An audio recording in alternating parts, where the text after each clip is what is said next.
दोस्तों जैसा कि हमने डिज़ाइन प्रोसेस को डिस्कस करते हुए ये बात देखी कि प्रॉब्लम को लोकेट करने के बाद डिज़ाइन प्रोसेस में जो दूसरा अहम मरहला है वो है रिसर्च का।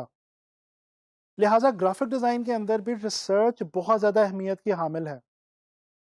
ये रिसर्च ही है जिसकी मदद से आप आगे चल के अपने डिज़ाइन को इम्प्रूव करने के लिए और अच्छा बनाने के लिए बेस प्रोवाइड करते हैं।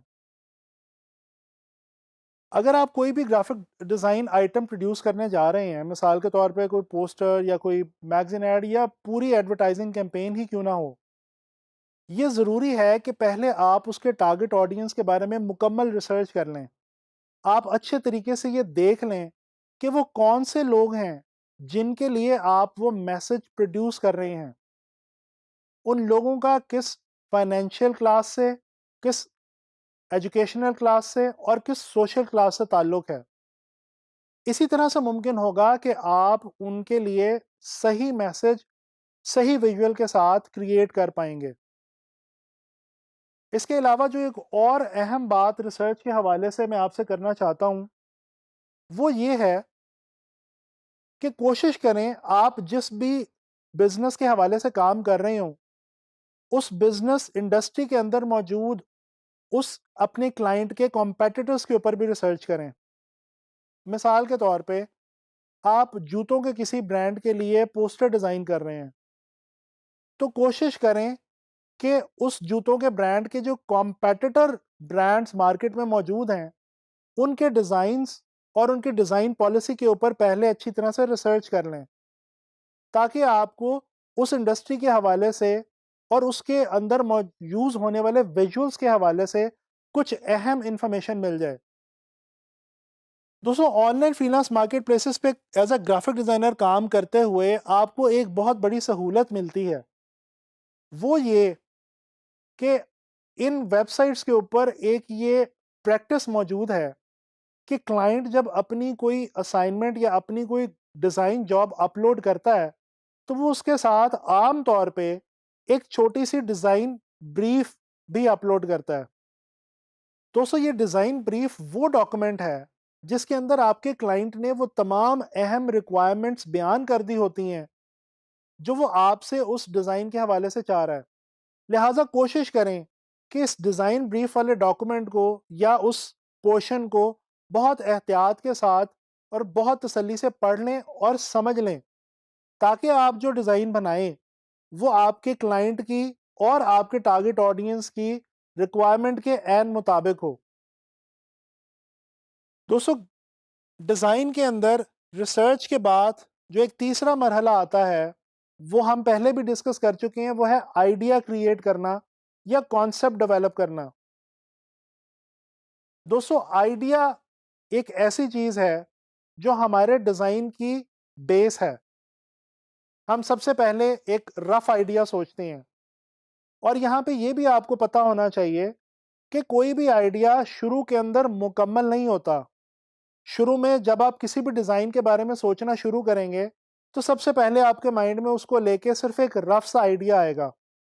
उसके बाद आप उस रफ़ आइडिया के ऊपर वर्किंग करना शुरू करेंगे और जैसे-जैसे आप उसके ऊपर वर्किंग करते जाएँगे, वो आइडिया एक जामे मुकम्मल कॉन्सेप्ट की शक्ल इख्तियार करता जाएगा और यही कॉन्सेप्ट आपके डिज़ाइन के अंदर तब्दील होगा। आम तौर पे हम अपने आइडिया को पुख्ता करने के लिए और कॉन्सेप्ट की शक्ल देने के लिए और फिर उसको कॉन्सेप्ट से डिज़ाइन के अंदर लेके आने के लिए ड्राइंग, ग्राफिक्स, स्केचेस, इमेजेस और टेक्स्ट का सहारा लेते हैं। जैसे-जैसे हम उसके अंदर टेक्स्ट और ग्राफिक्स ऐड करते जाते हैं, वैसे-वैसे हमारा आइडिया जो है वो मैच्योर होता चला जाता है। दोस्तों आइडिया की मिसाल एक बीज की सी है। जैसे जब कोई दरख्त उगाना मकसूद हो, तो पहले एक बीज बोया जाता है और उसको हवा और पानी की मदद से दरख्त बनने के अंदर मदद दी जाती है। बिल्कुल इसी तरह से जो आइडिया है वो बीज है और हम अपने ख़्यालात, अपने थॉट प्रोसेस और अपने डेवलपमेंट प्रोसेस की मदद से उस आइडिया को पहले एक कॉन्सेप्ट और फिर एक कॉन्सेप्ट से एक डिज़ाइन के अंदर तब्दील कर देते हैं।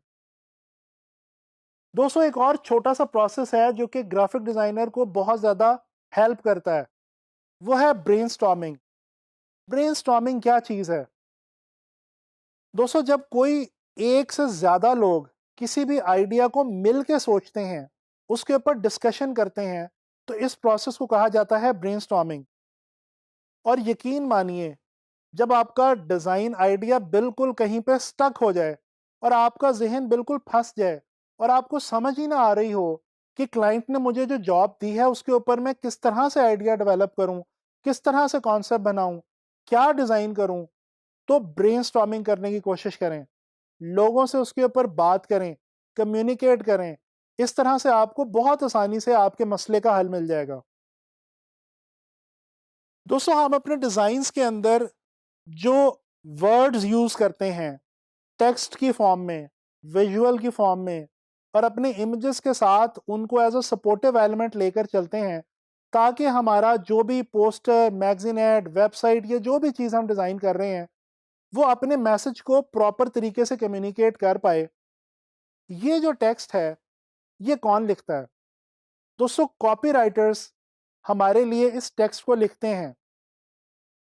कॉपी राइटिंग एक ऐसा अमल है जिसकी मदद से ये जो एडवर्टाइजिंग मटेरियल के हवाले से या किसी भी मैसेज को कन्वे करने के हवाले से जो अल्फाज ज़रूरी होते हैं या जिन अल्फाज की ज़रूरत होती है, वो अल्फाज सोचे जाते हैं और लिखे जाते हैं। आपको बिल्कुल भी कॉपीराइटर बनने की ज़रूरत नहीं है।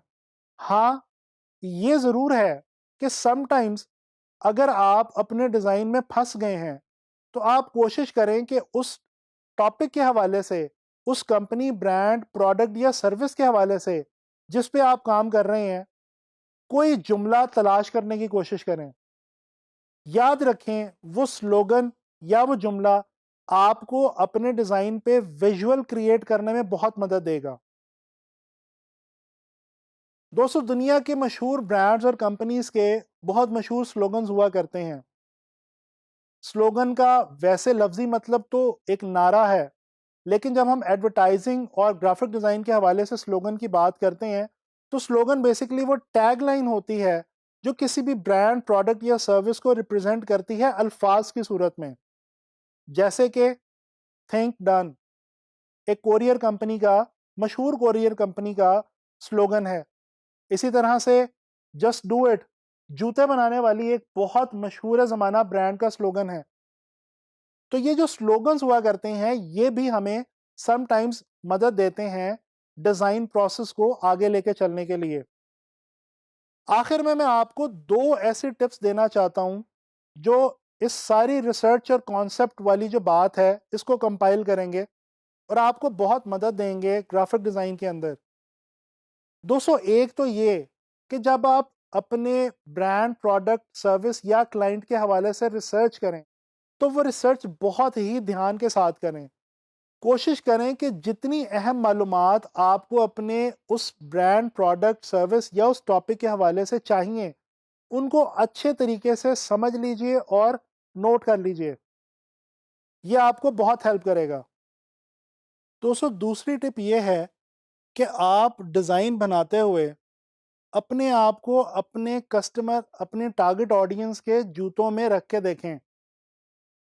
यानी कि अपने डिज़ाइन में वो उस तरह का आइडिया क्रिएट करने की कोशिश करें और वो डिज़ाइन एलिमेंट्स यूज़ करने की कोशिश करें जिनसे आपका क्लाइंट या आपका टारगेट ऑडियंस रिलेट कर सके।